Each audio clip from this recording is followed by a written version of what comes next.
Hi everyone, my name is Morgan Trimper. I'm the Performance Nutrition and Wellness Coordinator at Warrior Ice Arena, and today we are going to be going over mastering the macronutrients. So we are going to go over all things proteins, carbohydrates, fats. We're going to talk about really good sources of these macronutrients and how to integrate them into your meals to create that full, well-rounded meal. So simply, proteins are for structure, carbohydrates are for fuel and energy, and fats are for function and support. So we're going to do a deep dive here, and by the end of this, you'll know what they are and how to actually use them in real life. So first, we're going to be starting with protein. This is the builder. When we think protein, think muscles, muscle repair, muscle recovery. These are the building blocks of your body. Protein is responsible for, again, building and repairing your muscles, supporting your immune system. They create enzymes and hormones, and they also help with your recovery after your workouts. So we have 9 essential amino acids which make up proteins, and those come in either complete proteins or we have incomplete proteins. So a complete protein is when we have all 9 of those amino acids in one food source. So this could be quinoa, beef, eggs, dairy. Many of the time they're animal products. So many times animal products will have all 9 of those essential amino acids. Incomplete proteins have some, but not all of the 9 amino acids. So this could be nuts, seeds, some types of grains, oatmeal or oats, right? So this is when we'd want to combine an incomplete protein or a couple incomplete proteins to create a complete protein. So some incomplete proteins have a certain makeup of those 9 amino acids. Others have the other ones that are missing. So when we combine them, we create that 9 essential amino acid panel, essentially. So, for example, peanut butter and whole wheat bread, when you combine those, you create a complete protein. Even though peanut butter by itself is incomplete, whole wheat or whole grain bread by itself is incomplete. When you combine them, you create a complete protein. Same thing with pitas and hummus, rice and beans. Those are common combinations because alone, standalone, they're incomplete. When you combine them, they become a complete protein with all 9 of those essential amino acids. So the concept here with protein is for muscle repair and muscle recovery. So if you're working out, if you're training, or even just leading a very active lifestyle, your body is consistently breaking down and rebuilding tissue. When you work out, your muscles are getting little teeny micro tears in them, and when we replenish and refuel with protein, we're repairing those little micro tears and rebuilding and recovering your muscles, therefore making them stronger. So protein is what makes that process possible.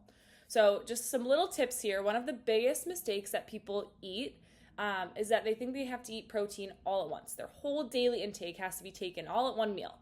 That's not the best way to go about it. We want to make sure that we're spreading out our protein throughout the day and having a little bit with each meal, each snack. So the easiest way to calculate your protein maintenance, so to maintain the muscle mass that you have, is about 1 gram per pound of body weight. So if I weigh 150 pounds, I need about 150 grams of protein per day, so throughout the entire day, to maintain my muscle structure and stay pretty much in the same spot. If you wanted to gain muscle, put a little bit of muscle on, you would eat slightly above that maintenance, so maybe 1.2 grams per pound of body weight. Okay, and same thing if you wanted to lose a little bit of muscle, you'd go in the opposite direction, 0.8, which isn't the most likely scenario, but we mainly want to stay in that maintenance area. So about 1.8 to 1 gram per pound of body weight. For me personally, as a college athlete, when I was strength training a lot, playing games on the ice every week or every day of the week, games on the weekend, my protein intake needed to be slightly higher than my maintenance. I needed to make sure I was really giving the attention to my muscles to recover, replenish, rebuild, and get ready for the next day's worth of work when I had such a physically dense schedule. So for me, I needed to eat slightly above my maintenance, but now that I'm not playing college sport and not training at that level every single day, I'm now back down to that 1 gram per pound of body weight maintenance. So I want to maintain the muscle that I've built, but I don't necessarily need to gain more muscle, and I definitely don't want to lose muscle. So we're staying right in that area. But With that, we want to make sure that we're spreading out that protein intake throughout the day and really, really emphasizing getting a good protein source in at breakfast to start your day. Breaking that fast, you want to get a nice, good, solid, lean protein source in with breakfast. And then again, eating every 3 to 4 hours, whatever feels best for you. Again, this is really where you have to be intuitive with your body and listen to what your body's telling you. If you feel like you need more protein, or if you need more meals, maybe smaller portions, but more meals throughout the day. If you like to eat 3 big meals with some snacks in between, this is for you to kind of play around with, but we want to make sure that we're trying to hit that protein goal. Again, this could be with every meal and snack. So at breakfast, you could do eggs, a Greek yogurt. Again, you can make that complete protein by doing maybe some oatmeal and peanut butter. For lunch, maybe chicken, tofu, beans. Maybe make a pasta salad and throw some chicken or tuna in there. Those are great protein sources. For snack, we have nuts. You could do seeds with cheese. You could do those Chomps beef sticks. Those are all really great high protein snacks. I know this one's a hot take, but cottage cheese, I don't know if you've ever tried the Good Culture cottage cheese brand. That is my favorite.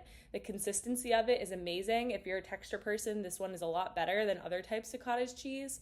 Cottage cheese is a great snack. You could always put pineapple on top, spruce it up a little bit. Same thing with those Greek yogurt cups. They come in so many flavors. With Greek yogurts and a lot of times granola, cereals, we just want to make sure that we're looking at the sugar content. It's a really easy product that's marketed as really healthy.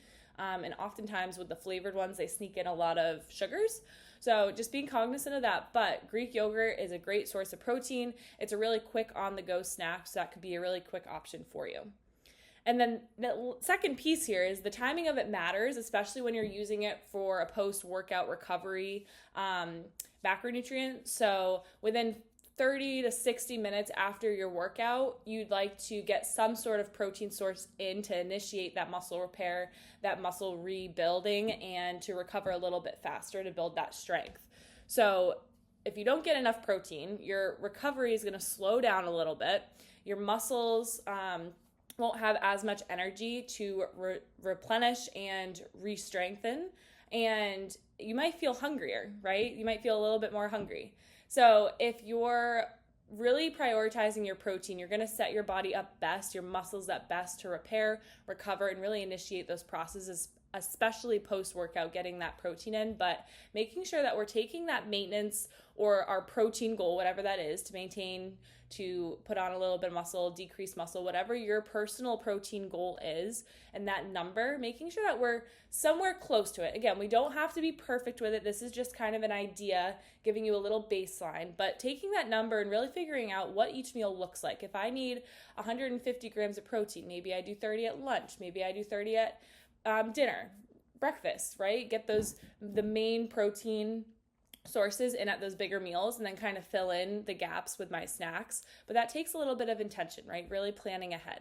So protein, again, is really important for our muscle repair, muscle recovery, muscle growth. It also, again, helps with supporting our immune system and really prioritizing it at breakfast to start our day and after workouts to make sure we're really kickstarting that recovery process, okay?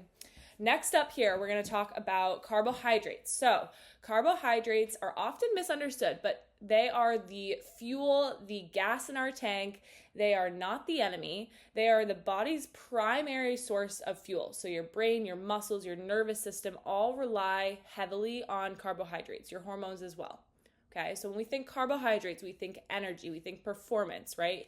This is what's going to power you through your workouts, through your day, help maintain that intensity, prevent muscle breakdown, really support our brain function. Okay, so there's 2 different types of carbohydrates. Okay, we have quick energy, which is fast digesting, and this is great for before your workouts or during an intense activity. This could look like fruits, some bread, white rice cakes, right? Pretzels. Those are all quick, fast digesting carbs, a banana. Okay. And again, these are what you'd want to have before your workouts to really prioritize that quick burst of energy.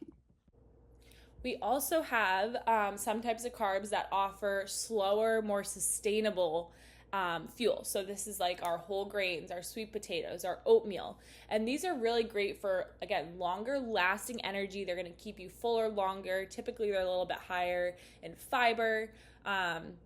And again, these are going to keep you fuller longer, so you might want to have these a little bit further ahead of your workout time, your game, your practice, and then use that quick carb right before your game or during your game. I did watch the USA Women's Olympic hockey team with our campers at Warrior Ice Arena, and in the middle of the game, Hilary Knight pulled out a go-go squeeze and was eating that on the bench, and all the kids were going nuts and crazy because I just told them in our nutrition talk that go-go squeeze, applesauce, those were a really good source of quick sugars, quick carbohydrates that give you a little burst of energy. And there was Hilary Knight eating a go-go squeeze on the bench in the middle of the gold medal Olympic game.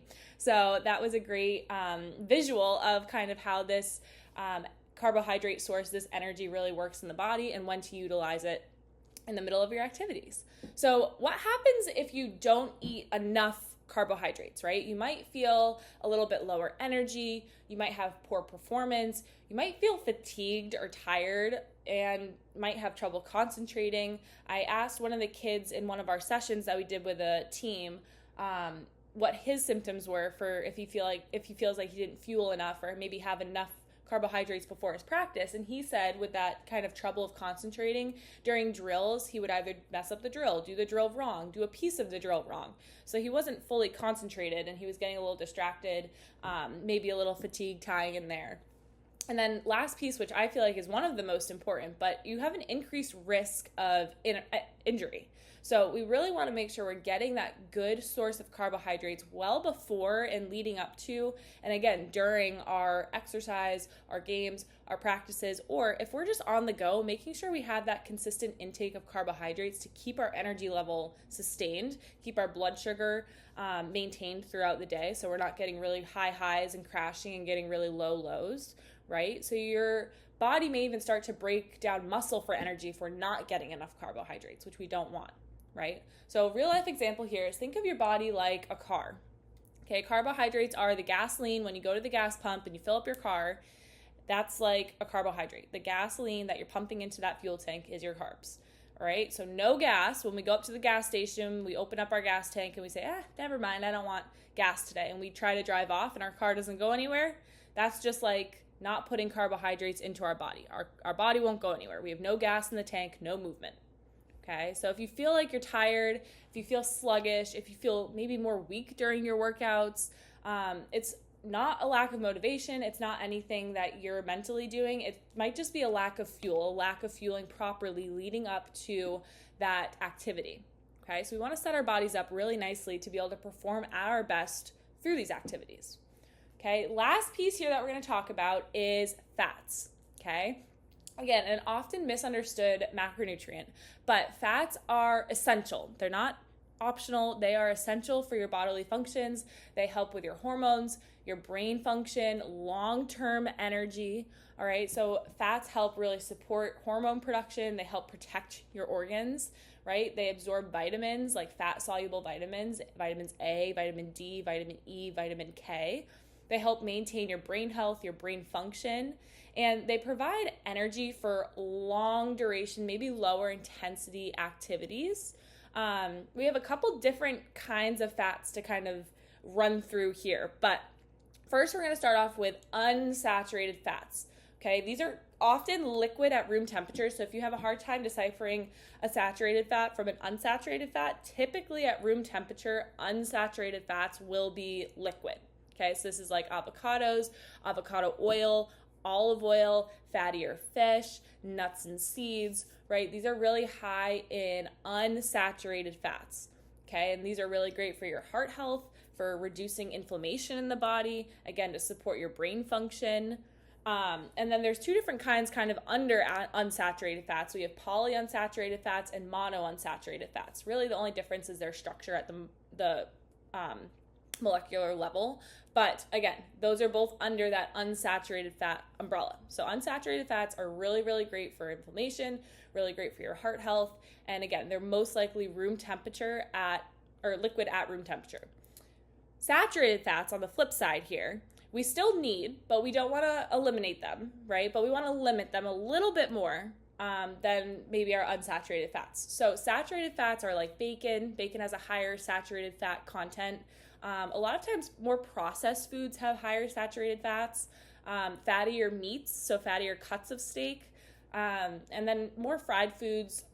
Again, these are items that are solid at room temperature. So when you take bacon grease and you leave it on the counter, it solidifies. That's because it's composed of saturated fats. Okay? So balance matters here, right? Too little of fat, if we don't take in enough fat, we're going to have lower energy. We might lead to more hormonal issues. We have a poor nutrition or nutrient absorption.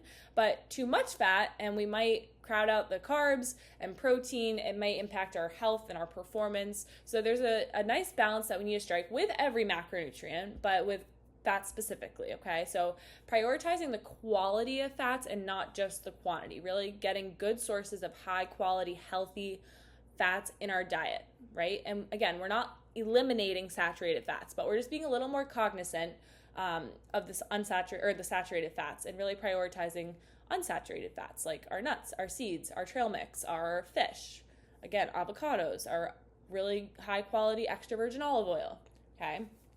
So kind of putting it all together here, we have our macronutrients, right? Our proteins, our carbohydrates, and our fats. We don't need to eliminate any macronutrient, but we need to make sure that we're balancing them out throughout our day and making sure that we're really prioritizing getting good quality sources of each and really prioritizing the timing of each.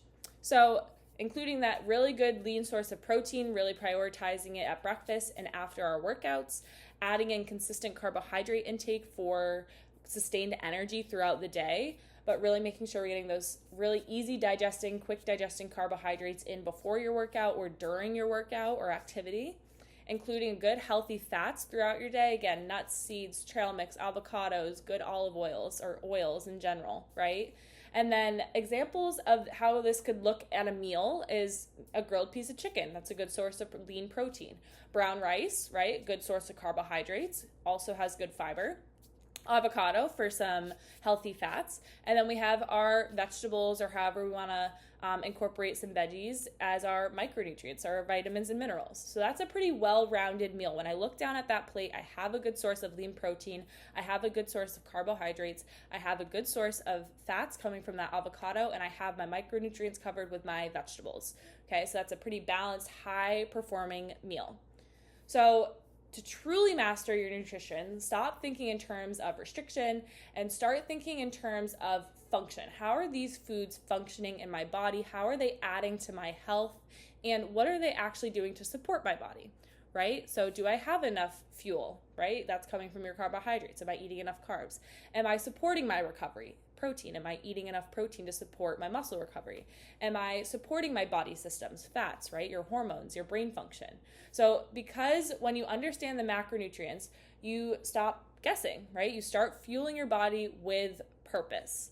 And that's how we go from just eating to really understanding how the foods that we eat actually impact our body and help our body thrive. And again, I always like to reiterate that we don't want to aim for perfection. We don't want to always think we have to be perfect with every single meal that we eat, every single snack we eat. But for the majority of our day, we want to make sure that we're getting those whole foods, that we're getting those foods that are going to give us the palate that we need to be able to carry out those bodily functions, to be able to repair and recover our body. But we don't need to aim for perfection, right? We're going to work in those ice cream sandwiches and our fun foods every once in a while here and there throughout the day or throughout the week or throughout the month or throughout the year. We're not eliminating and restricting those, but we're being cognizant that we really want to prioritize fueling our body correctly to help promote that performance and recovery most of the time. So if you enjoyed this episode, definitely pass it along. I really thank you for listening in. We are going to get right into the next episode here. So we'll kind of transition into balance, moderation, and really prioritizing our mindset around food, health, nutrition, wellness. So that was a great segue into our next episode here. But again, my name is Morgan Trimper. I'm the Performance Nutrition and Wellness Coordinator at Warrior Ice Arena.